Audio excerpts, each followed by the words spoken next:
What's up, everyone?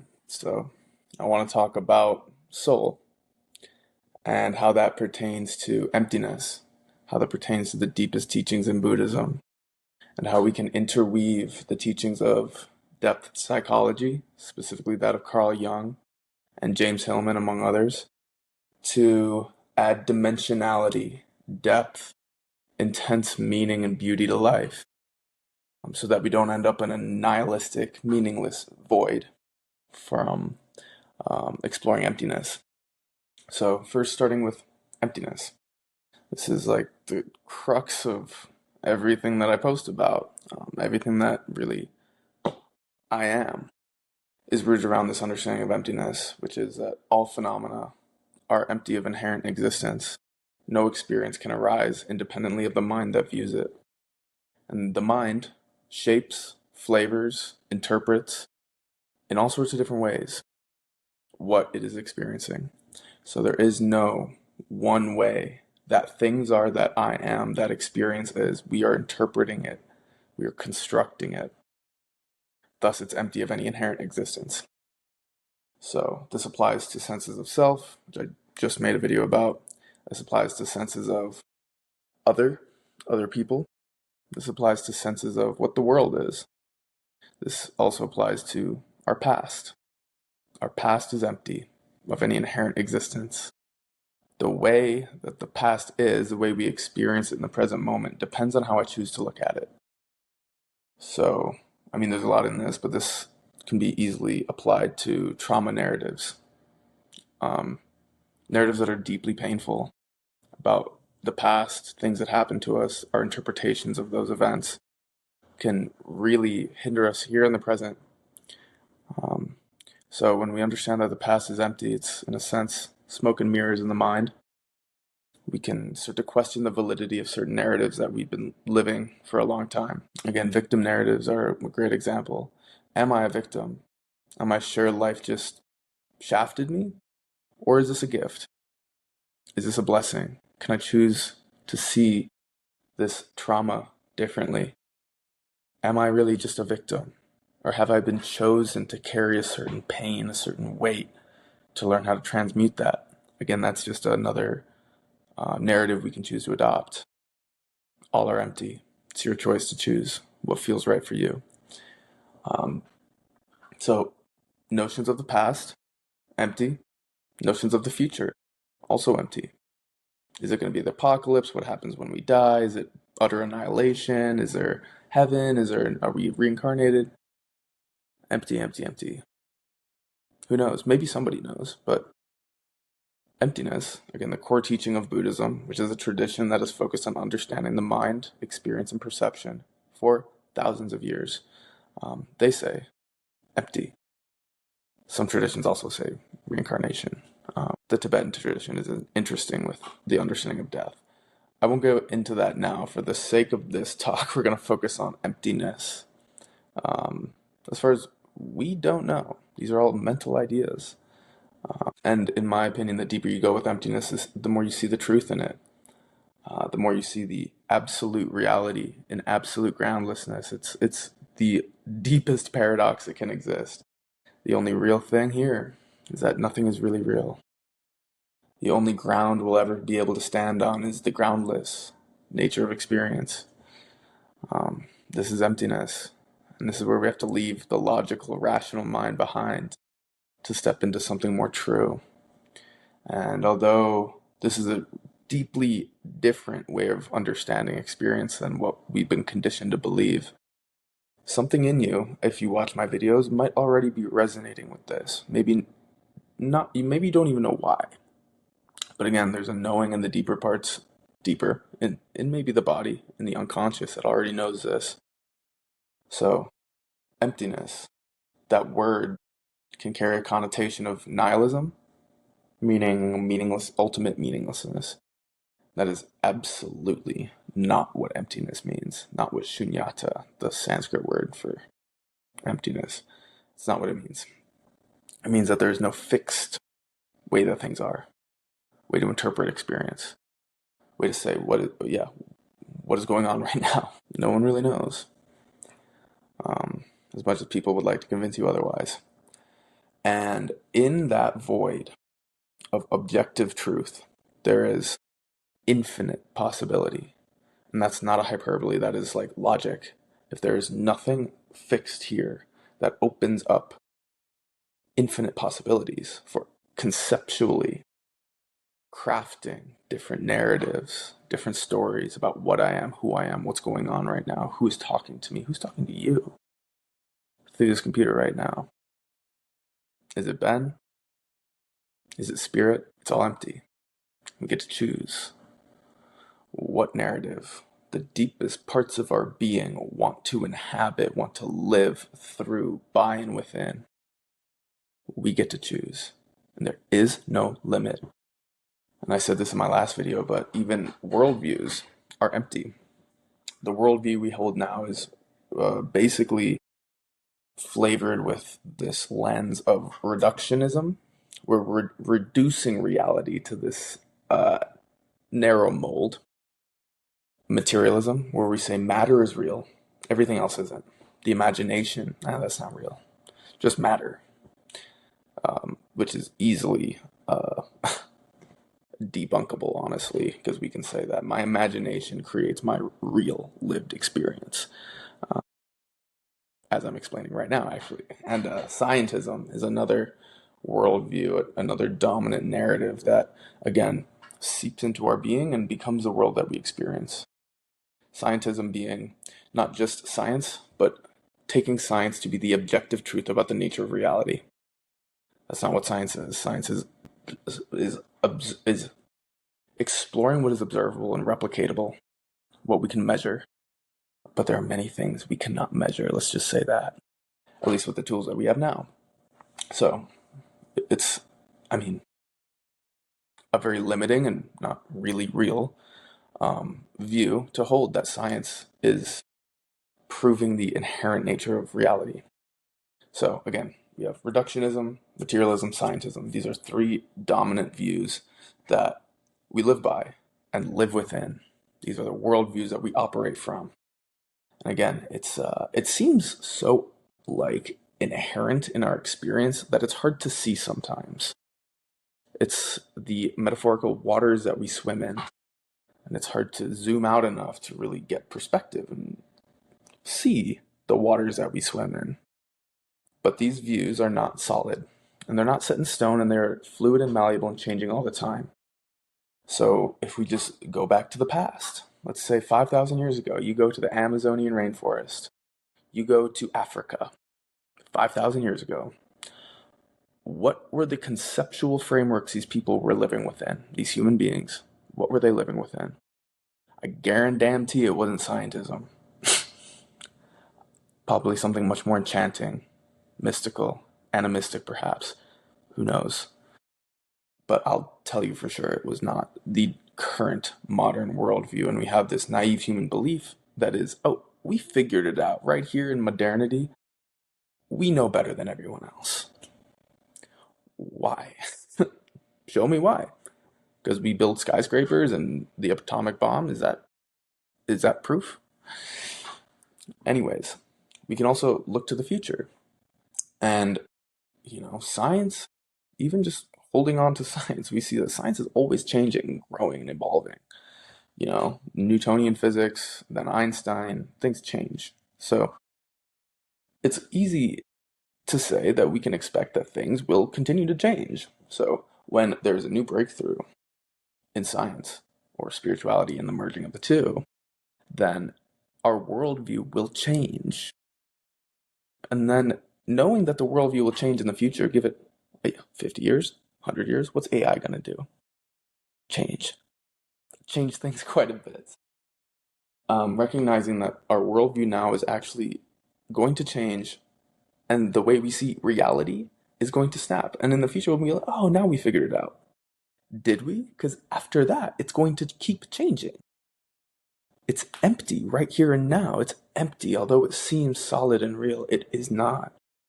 It's a conceptual understanding that is projected onto the void. And so I say this to illustrate the depth that emptiness goes. to illustrate the depth that our conceptual frameworks play in the construction of everything we experience. Thoughts, feelings, emotions, senses of identity of what I am and what I'm not. These are conditioned conceptual, really narratives, whether, they use language, labels, or it's deeper than that. They're conceptual narratives. These then get projected onto experience. Again, they're all empty, empty, empty. We don't have to limit ourselves. We can make these narratives anything we want, whether that's narratives of self, like the video I just made, or narratives of what the world is, what death is, what my past was, what's going on right now. So this is emptiness, empty of inherent existence, empty of objectivity. And this can be scary at first to people that cling to solidity. And it's not right or wrong. There's different karma going around. Everyone is dealt a different hand. Some people have an easier time letting go. I think pain is a great catalyst, actually, to help people let go. For me, it was deep psychological, emotional pain that helped me really step into the groundlessness, because I was like, fuck it, it's better than what I was working with before. But as we get used to groundlessness, as we start to adapt to the groundless nature of reality beyond conceptual overlays, the eyes adjust, metaphorically speaking. And when the eyes adjust, you find it's clearly the place to be. That we don't have to construct and believe in limiting, solidified narratives. We can flow through groundlessness, trying on different narratives, different worldviews, recognizing that different views serve us at different times. So sometimes holding the view of self is absolutely useful, skillful, deep, resonant, meaningful. But if that's the only view that we have access to, there's going to be times where we feel trapped. And maybe a part of us feels that maybe this isn't that real. And then we can try on the view of emptiness and be like, oh, it's all empty, that's right. There's no real me, real you, real world. And just recognizing that this is all fluid, and the key to freedom is understanding not just emptiness, but having the flexibility of view, of being able to jump from different perspectives. Clinging to none. Clinging to none, we're free. We're almost floating to choose what serves me right now. Is it emptiness or is it self? Is it some flavor of solidity?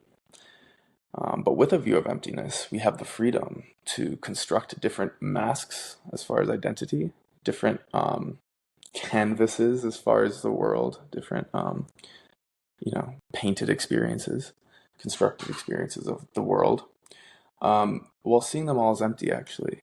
And this does not make those experiences less meaningful, actually. It adds a level of transcendence, beauty, levity. It's a lightness, ease, and the depth is still there. So having flexibility of view. And so this leads me into soul, what I started this video out kind of wanting to talk about, which is from the depth psychology lens. Soul is, you could say, the deepest parts of our being, the realm of the archetypal, the imaginal, the realm of images, you could say, of spirits, of gods. Gods in the sense of, the god of anger, lust, joy, fertility, feeling those gods, those archetypes, letting them into our being, and letting ourselves express what the gods want, what these images want. So we can relate this to the Hindu idea of the Leela, which is the divine play that we are all a part of. When we recognize that all of phenomena experience is empty, what's going on right now? We can hold a view that is beyond materialism, that is that this is a divine play. This is an artistic expression of the source of all things, of emptiness, of the void. This is the artistic flow of creation, the cosmos, the universe. And at that point, what wants to be lived through us? Who wants to be lived through us? what wants to be expressed? Is that heartache, depression, tragedy? Is that, what is it? It can be dark. It can be really dark. The question is, can we open to it? Can we honor the dark gods? Not in a way that necessarily is out of control. Although we could say from this archetypal imaginal perspective, the will of the gods does not necessarily align with the cultural norms, the cultural laws. So this is where emptiness can be useful to really melt it all down so that I don't, do something crazy and end up in jail or just hurt somebody's feelings. Really, it's again having the freedom to navigate between emptiness and soulful experience, where we can let maybe even dark images into our system and not be afraid of them in the way that most people are when we're conditioned to have this reduced materialistic perspective. Sorry, my roommate just woke up, so I switched locations. But talking about soul and emptiness. So, soul, what wants to be expressed through us, by us, when the sense of self, the solidified sense of self, has been seen through, we open ourselves up to, again, more of an artistic expression of self, where it's not solid, it's not real in the way that we normally conceive of reality. It's more fluid and it's more open to the theatrical. Again, seeing this experience as a expression of the divine play, the Leela, and utilizing emptiness so that we're not just taken for a ride by these archetypes, by these images, by these spirits, but really being able to navigate those waters. In a sense, it's like we're in a raft and we have to like use the rudder to choose where we want to go. We're on this flow of experience on this river, and all we can do is kind of steer a little bit.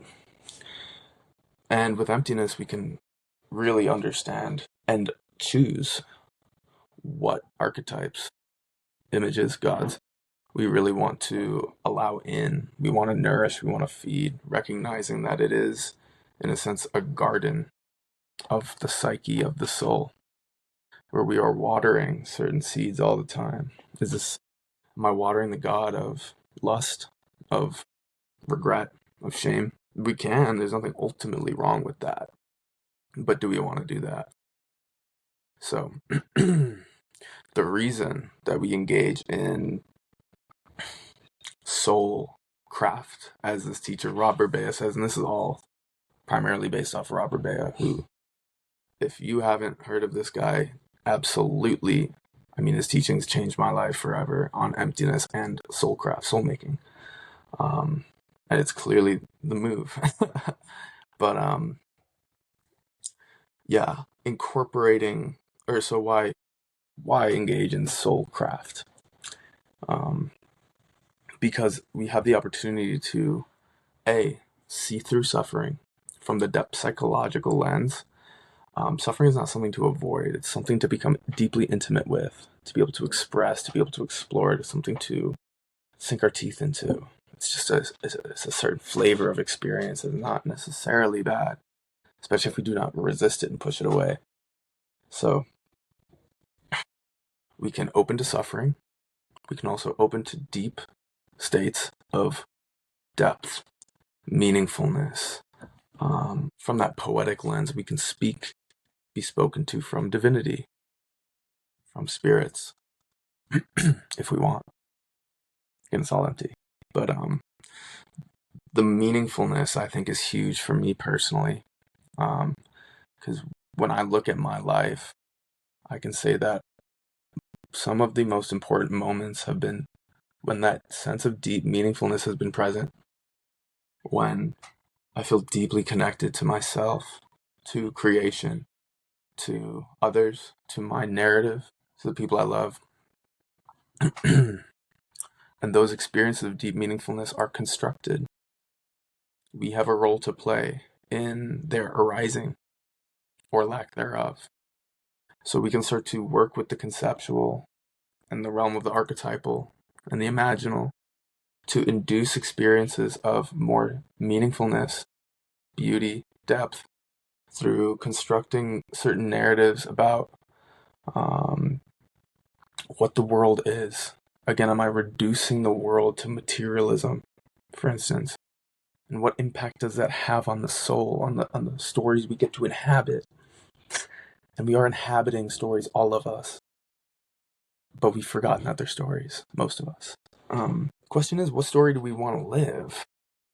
And what do we really want? And this is where it becomes kind of mystical and enigmatic, because where did the source of my desire come from? My desire for meaningfulness, my desire for connection, my desire for divinity.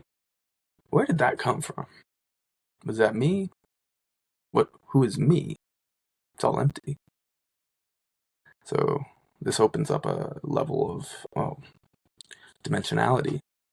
There's multiple dimensions to this, to what I am. We can see ourselves as, the modern view of self, which is what I am is this mind and body, and we call it Ben, and that's what I am. And yeah, that is what I am. But only at one level.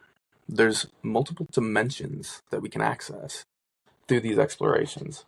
And one of them, again, is more, well, it really is infinite, but again, the dimension of soul. What I am is not necessarily material, it was not necessarily the mind and body. At least that's not all that I am. And that's an equally valid view to hold. And that's where emptiness, a real thorough understanding of emptiness, is so useful. Because no matter what view I hold, it's equally empty and equally real. So we can choose then a view of I am connected directly to source right now. Equally as real as saying that I'm not. I hope you can feel the potential in this, because it's the practice. And as we practice this, you could say from the scientific lens, the neural pathways are getting solidified to sense divinity, to sense sacredness, to sense deep meaning and connection, as opposed to the opposite, which is the lifeless, flat, random, materialistic universe that we've been conditioned to think that this is. That's a neural pathway that has been solidified that leads to, in my opinion, the mental health crisis. It's a big reason people are experiencing this existential meaninglessness. Because we have this notion, this projected, fabricated, empty belief that the world is just science. It's just particles. It's just random particles floating around. There's no consciousness there, and somehow I ended up here and I'm conscious and everything else is none. I'm just kind of stuck in this mind and body. These are all just empty narratives. And there's nothing wrong with them, but in my opinion there is, if that's the only narratives that we have access to. And we can, again, inhabit so much more. So much more. So just to bring this all together, we have emptiness. There is no way that things are, I am, you are, the world is. Inherently. Independently of the mind. Constructing narrative stories, beliefs and assumptions about it. Them, that, it, whatever. And then we have the element of soul. And this is the richness of life, the juiciness, the depth. And when we combine soul, again, the realm of the imaginal, the archetypal, the gods, and emptiness, we enter a dreamlike, lucid experience of existence where these are all empty appearances. It appears, but it's all empty somehow. And I can get into a deeper explanation of emptiness that relates to deep meditative states. I won't right now. I definitely have videos about it, the jhanas, samadhi. But we can recognize that anything that appears is empty, fabricated, but also sacred. It's an expression of soul, of source. And when we have that lens of emptiness, we can apply all of these different lenses while seeing through their solidity the whole time. And that doesn't mean that we don't still have deeply connected experiences to love, meaningfulness, connection, enchantment, purpose.